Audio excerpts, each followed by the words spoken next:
Bismillahirrahmanirrahim. Qala Asy Ibnu Athaillah radhiyallahu anhu al-hikmah al-hadiyah wassalasun. Ma min nafasin tubtihi illa walahu qadarun fi kayumdihi. Ma min nafasin tubtihi illa walahu qadarun fi kayumdihi. Ma min nafasin tubtihi. Tidak ada satu pun nafas yang keluar atau yang lepas darimu illa walahu, kecuali bagi nafas tersebut qadarun, ada satu ketentuan, ada satu takdir, ada kekuasaan Allah fika, untukmu, yumdihi, yang berlaku atas dirimu. Sederhananya, tiada suatu nafas terlepas daripadamu, melainkan di situ ada takdir Allah yang berlaku atas dirimu. Bapak dan saudara-saudara rahimakumullah, niku kan sudah kita mengerti bahwasanya kita itu tidak terlepas sedikit pun waktu, sedetik pun, atau sedetik yang dibagi berdetik-detik, jadinya 0,000 detik itu, kecuali di situ ada ketentuan Allah. Yang mana ketentuan Allah itu adalah apakah kita sedang taat, apakah kita sedang bermaksiat, ataukah kita sedang menjalankan terseret hawa nafsu, atau kita mengendalikan hawa nafsu. Itu setiap nafas. Bukankah setiap waktu yang terkumpul menjadi namanya hari, menjadi namanya jam, menjadi namanya menit, itu adalah kumpulan dari nafas-nafas itu, dari satu nafas. Oleh karena itu Bapak-bapak, ada seorang ulama yang namanya Syekh Ibnu Athaillah Sakandari, beliau memperhatikan ini. Yang namanya nafas bi fathil ha, dengan di fathah fa-nya, kan biasanya kita ya ayyuhan nafsul mutmainnah, fa-nya sukun nggih. Sukun. Kalau bahasa orang Jogja apa? Sakta. Sukun. Sama sukun mawon. Yang bunter nih kalau biasa bunter atau separuh biasanya nek. Sukun nggih, sami nggih. Nah, kalau mamin nafasin ini dibaca fathah fa-nya, berarti nafas. Sanes nafsu. Bi fathil fa'i wa huwa juz'un minal hawa. Yang namanya nafas itu adalah bagian dari udara. Yakhruju min batinil badan, yang keluar dari dalam badan, fi juz'in minaz zamani, dari waktu-waktu. Artinya setiap waktu seseorang itu mengeluarkan hawa dari dalam badannya. Itu namanya nafas. Itu pendapatnya Imam Asy-Syarqawi. Ai min anfasika, yaitu bagian dari nafas-nafasmu. Tubdihi, yang engkau melepaskan nafas tersebut. Aitu hiruhu bi qudratillah, yang mana terlepasnya nafas itu adalah merupakan penampakan atau penampilan dari qudratillah atau kekuasaan Allah. Jadi setiap nafas itu seseorang membawa kepastian dari Allah Subhanahu wa ta'ala. La tubtihi illa walahu ta'ala fika qadarun. Yang mana saat engkau menampakkan atau melepaskan dari nafas itu, maka bagimu ada tuntutan dari Allah. Maka bagimu ada tuntutan dari Allah fika qadarun, yaitu ada kepastian. Jadi setiap nafas itu dipertanggungjawabkan. Intinya seperti itu. Niku. Tidak ada setiap nafas pun kecuali kita dimintai tanggung jawab. Ai wal makna anna kulla nafasin marra muqaddarun. Dan sesungguhnya bahwasannya setiap nafas yang berlangsung itu ada kepastian atau takdir. Alaika fi ta'atan, fihi ta'atun au maksiyatun au nikmatun au baliyatun. Yang mana di setiap nafas itu ada ketaatan, ada kemaksiatan, ada nikmat atau ada cobaan. Yumdihi ayyub rizuhu bi qudratihi fi dzalikan nafas. Yang mana Allah Subhanahu wa taala menentukan takdir di setiap nafas itu.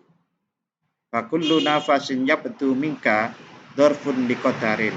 Maka setiap nafas itu adalah tempat bagi takdir min aqdaril haq, dari takdir Allah Subhanahu wa taala, yang futu fika kainam makana, yang secara pasti mau enggak mau adanya seperti itu, pasti ada takdir di setiap nafas itu. Maka ayam bagi sudah sepantasnya lakal adabu, engkau mempunyai adab ma'ahu, beserta Allah di setiap nafas itu. Wa muraqabatuhu fi kulli nafasin, dan memperhatikan dan Allah memperhatikan setiap nafas darimu, min anfasika, dari banyak nafasmu. Fatakunu fi kulli nafasin salikan thariqan, maka setiap nafas itu adalah sebuah perjalanan ilal haq, menuju Allah Subhanahu wa taala. Oke, Bapak-bapak, sekali lagi saya ulang bahwa setiap nafas itu ada adab, ada kepantasan adab yang hendaknya kita pegang. Ikuti setiap nafas kita. Bapak-bapak dan saudara-saudara rahimakumullah, setiap nafas ada adab yang kita pertanggungjawabkan di hadapan Allah Subhanahu wa taala. Niku logikanya ngeten iki. Jenengan, kita semua saat berada di depan orang lain, contoh saya di depan jenengan sekarang ini, itu kan ada adab-adab, ada aturan, ada sopan santun yang harus dijaga sesama manusia. Kalau itu kita lanjut, bukankah Allah Subhanahu wa taala setiap saat, setiap waktu itu mirsani kita? Beres nggih? Berarti kita harus punya adab di setiap waktu. Adab yang paling baik adalah kita merasa hamba Allah dan Allah Tuhan kita di setiap waktu. Jadi setiap nafas itu kita ngerteni, sadar, paham kita itu kawulane Gusti Allah dan Allah itu pangeran kita setiap saat. Dan bentuk jenis yang paling cocok pada saat setiap nafas kita melakukan adab itu adalah mengagungkan nama Allah Subhanahu wa taala. Mengagungkan nama Allah Subhanahu wa taala biasanya disebut zikir niku subhanallah, walhamdulillah, wala ilaha illallah, wallahu akbar. Setiap nafas. Kalau dirunut dari belakang, kita berzikir kepada Allah setiap nafas, setiap waktu adalah dalam rangka untuk mengagungkan Allah Subhanahu wa taala, karena kita paham, sadar diri kita hanya kawula dan Allah itu Tuhan kita. Itu adalah adab sopan santun saat kita menempati takdir-takdir Allah yang berupa nafas demi nafas. Itulah gunanya demi masa manusia. Wal asri innal insana lafi khusrin illal ladzina amanu wa amilus solihati wa tawasau bil haqqi wa tawasau bis sabr. Dengan cara seperti itu tadi, maka setiap saat, setiap waktu berarti kita sedang satu, beriman, beramal soleh, dua, tawasau bil haq, tawasau bis sabrnya yang belum. Bapak dan saudara-saudara rahimahullah. Pertanyaannya yang menjadi banyak pertanyaan.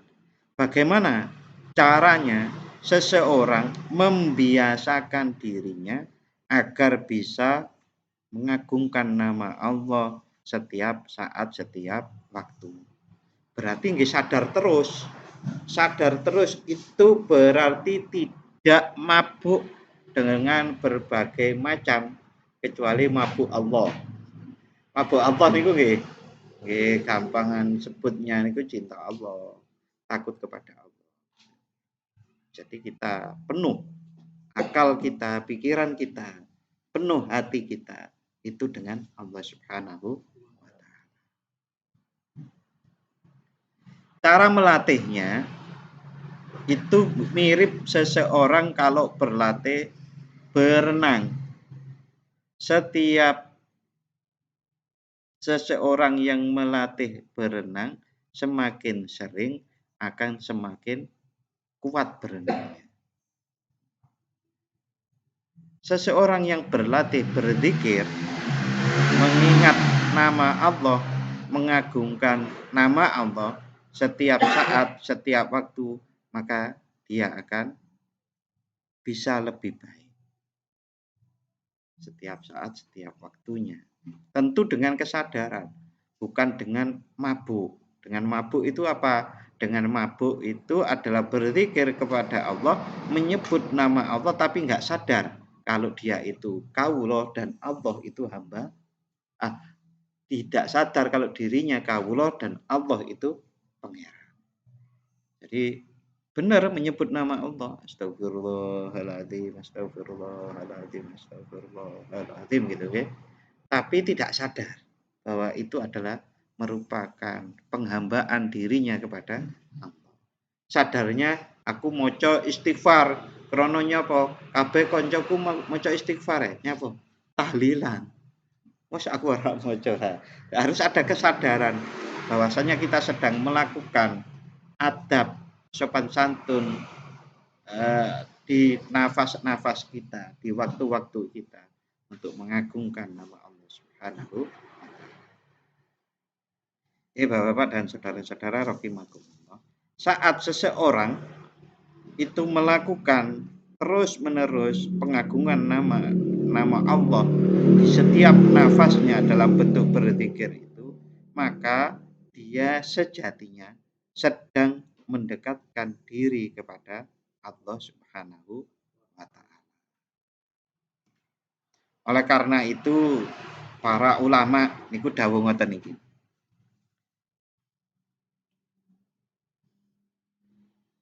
At-turuku ilallah ta'ala bi adatil anfasil khalaik. At-turuku ilallah, jalan takarrub menuju Allah Ta'ala itu bi adati anfasil khalaiki, seperti hitungan nafas dari makhluk. Jalan takarrub menuju Allah itu sebanyak nafas para makhluk. Itu adalah rahmat Allah, kasih sayang Allah. Bukankah seseorang diwajibkan ibadah itu pada dasarnya untuk kepentingan makhluk itu sendiri, untuk kepentingan kita.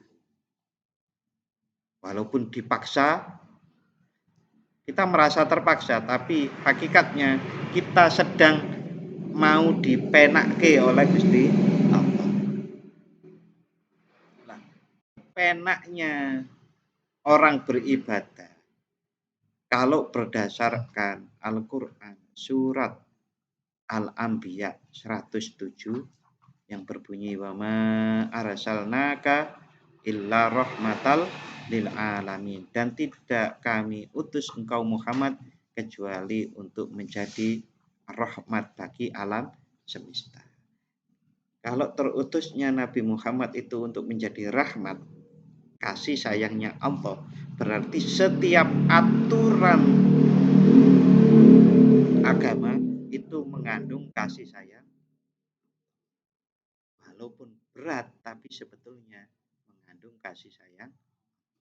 Poso yang tidak makan dari terbitnya fajar sampai terbenamnya matahari, itu ada rahmatnya Allah.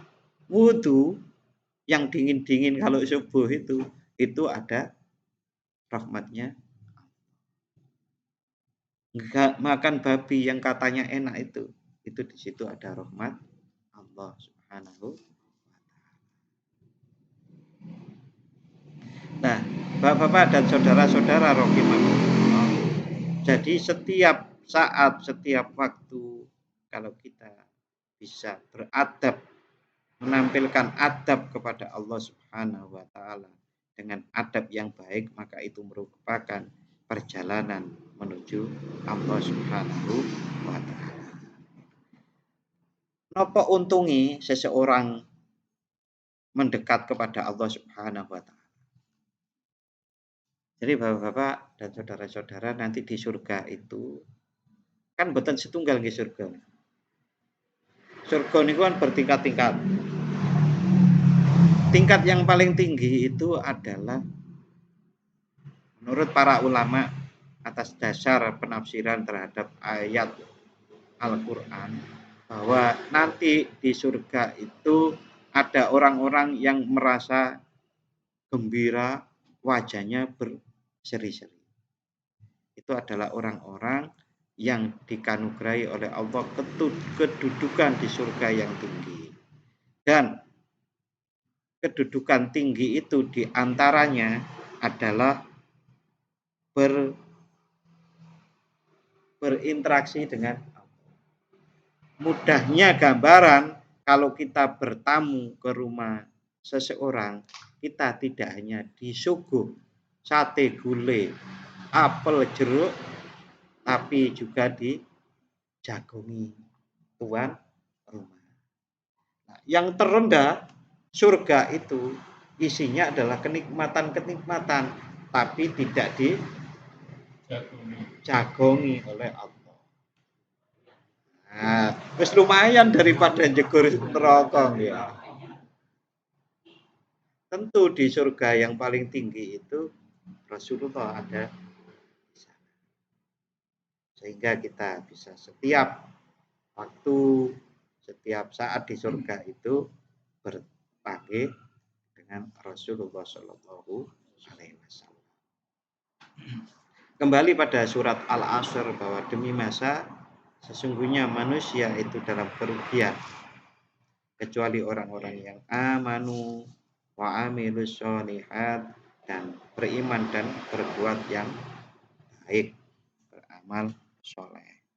Watawasau bil haqqi watawasau bis sabr, dan berwasiat kepada kebenaran dan kepada kesabaran.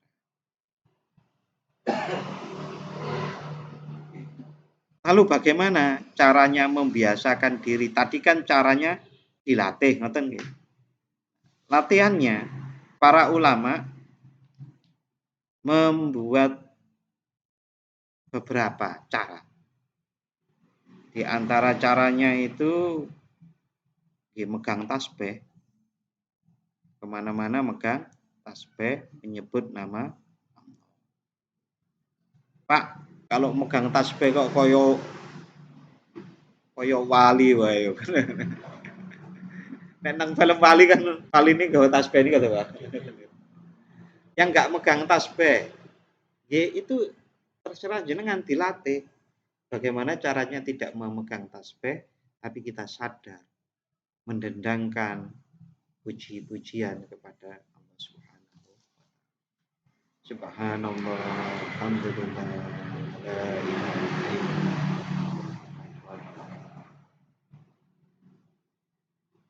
Kalau orang belajar berenang pagi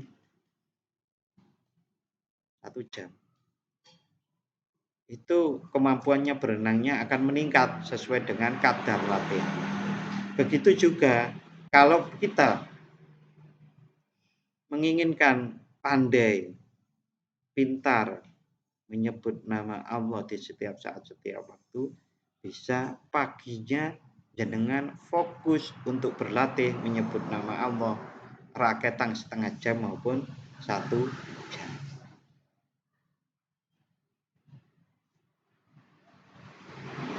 Pak, tahannya cuma 2 jam ya kan gitu.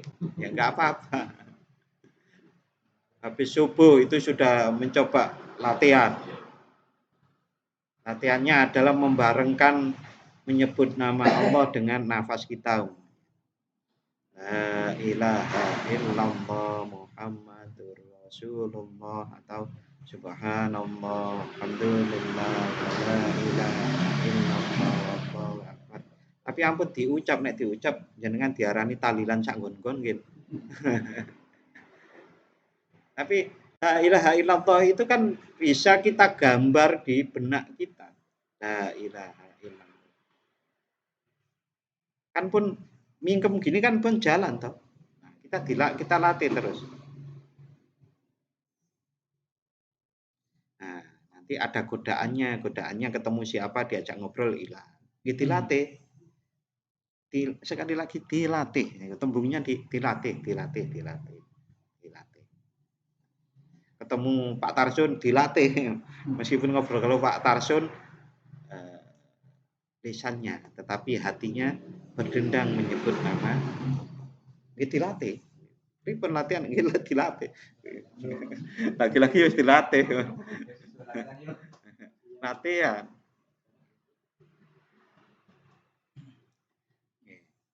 Maka para ulama niku nek pagi dikira sing akeh, nek sore dikira sing akeh.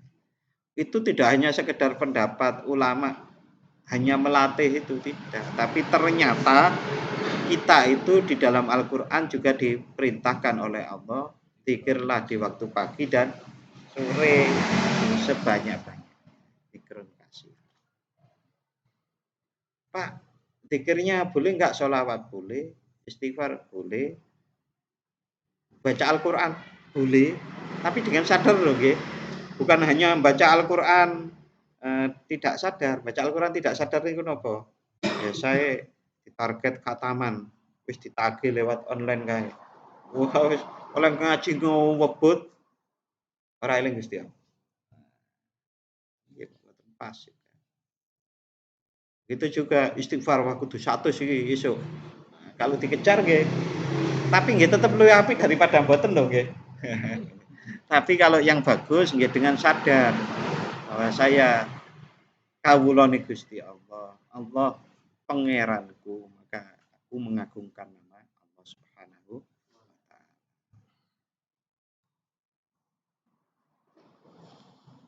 Nah, yang selama ini efektif menurut pengalaman saya di antaranya adalah berlatih menyebut nama Allah dengan tanpa menggerakkan lisan kita. La ilaha illallah dibarengkan dengan nafas. Nggih, mboten saged dicontohke nggih. Ya. La ilaha illallah tapi tanpa nafas. Tanpa nafas. Tanpa diucapkan di lisan. Jadi keluar masuk nafas niku la ilaha illallah. La ilaha illallah. Harapannya adalah Kalau kita sudah terbiasa mengagungkan nama Allah setiap nafas itu, nanti kalau pas dicabut malaikat Israel niku pas terakhir ya, la ilaha illallah. Kebiasaan. Nek wong kula nonton teng TV, kebiasaane ceki-ceki remi ini kok arep mati ceki-ceki. Nah, tapi kalau kita membiasakan menyebut nama Allah di setiap saat, setiap waktu kita, insya Allah nanti pas dicabut di sendal itu Allah. Dan itu bisa dititeni, Bapak. Pada waktu kita kesandung niku nyebut nopo. Niku contoh kecilnya, gitu. Contoh kecilnya kesandung. Wah, memaki-maki batu, batu kepingin nang kono gak dimaki-maki. Innalillah.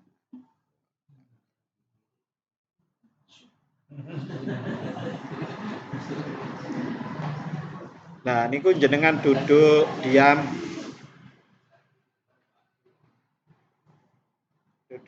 lalu kemudian la ilaha illallah yang tadi itu setengah jam gitu. Itu nanti terasa. Setelah setengah jam melakukan itu, kemana-mana kan masih ke bawah. Kalau belum mahir, ke gowo nih mungkin setengah jam lagi atau 1 jam lagi atau cuma 15 menit ya mungkin. Tapi kalau sudah nanti semakin kuat latihan kita, maka membawanya sampai bisa di stasiun. Stasiun apa? Stasiun duhur. Bar duhur ngeten lagi. Nah, sampai duhur, misalkan sampai asar. Berarti kan setiap kita bangun, kita sadar, kita mengagungkan. Dan di saat seperti itulah dawuhipun Allah, berzikirlah kalian di waktu duduk, berbaring, berdiri dan berbaring itu akan kita lakukan, kita ngamalkan itu juga. Nggih, monggo. Itu satu. Yang kedua yang tadi Fatihah, ayat kursi, syahidallah, dan qulillahumma malikal mulki. Dulu karena saya menyampaikan ayat-ayat ini itu adalah ayat-ayat penyerahan diri, kepercayaan pada Allah secara total. Ini kok dibaca setiap habis sholat, ya kita itu perlu untuk membawa diri kita agar menjadi hamba yang tunduk patuh secara total, sehingga onone mung sami'na wa ata'na. Sami'na wa ata'na. Nggih Gusti, saya mendengar dan saya. Loh, maksudnya pripun? Nah, nggih, kan ngeten, kita itu kalau lagi dapat rezeki banyak, kan kita itu perintah Allah napa? Bersyukur toh. Bersyukur berarti sami'na wa ata'na. Saat kita itu ketemu teman, kita senyum. Nah, berarti kita lagi sami'na wa ata'na. Perintah Gusti Allah kalau ketemu kancamu, tabassumuka ala wajhi akhika sedekah, melalui hadis Rasulullah. Jadi begitu. Jadi jalan kemana-mana karena sadar, karena ingat pada Allah, ingat posisi sebagai hamba dan Allah pangeran. Oh, saya ini lagi ngadepi duhur. Berarti perintah Gusti Allah napa? Salat nggih. Nggih Gusti, sami'na wa ata'na. Jadi setiap saat sebetulnya kita itu didhawuhi Gusti Allah. Nah, sekarang lagi nganggur. Nganggur karena apa? Leyeh-leyeh istirahat. Kan ada dawuh Gusti Allah. Kawula zikira. Kan ngoten to, duduk maupun berbaring itu. Kita jawab sami'na wa ata'na. Nggih ya Allah. Zikir kita. Astagfirullahaladzim. Setiap saat, setiap waktu kita itu penuh dengan ketaatan kepada Allah Subhanahu. Monggo dilatih kalau mau real nggih pagi setengah jam, sore setengah jam. Nah, paginya kapan Pak? Bar subuh wis. Sorenya Bar maghrib apa bar asar? Jam. Duduk, diam, la ilaha illallah. Atau zikir yang mana saja? Subhanallah, alhamdulillah, la ilaha illallah. Mekaten mawon dalu niki mudah-mudahan bermanfaat. Kita akhiri dengan doa a'udzubillahi minasyaitonir rajim. Bismillahirrahmanirrahim. Alhamdulillahirabbil alamin. Wassalatu wassalamu ala asyrofil anbiya'i wal mursalin sayyidina wa maulana Muhammadin wa ala alihi wa ashabihi ajma'in. Hamdan yuwafi ni'amahu wa yukafi'u mazidah. Ya Rabbana lakal hamdu Allahumma shalli ala sayyidina Muhammadin salatan tunjina biha min jami'il ahwali wal ahwal wa taqtilana biha jami'al hajat wa tutahhiruna biha min jami'is sayyi'at wa tarfa'una biha 'indaka 'ala darajat wa tuballighuna biha aqsal ghayat min jami'il khairati fil hayati wa ba'dal mamat. Allahumma ighfir lana dzunubana wa liwalidayna warhamhum kama rabbayana shighara. Allahumma afrigh alaina syukra wa sabbit aqdamana fansurna 'alal qaumil kafirin. Rabbana atina fid dunya hasanah wa fil akhirati hasanah wa qina adzabannar. Wa sallallahu ala sayyidina Muhammad wa ala ali sayyidina Muhammad. Subhana rabbika rabbil izzati amma yasifun wa salamun alal mursalin walhamdulillahi rabbil alamin. Matur nuwun. Wassalamualaikum warahmatullahi wabarakatuh.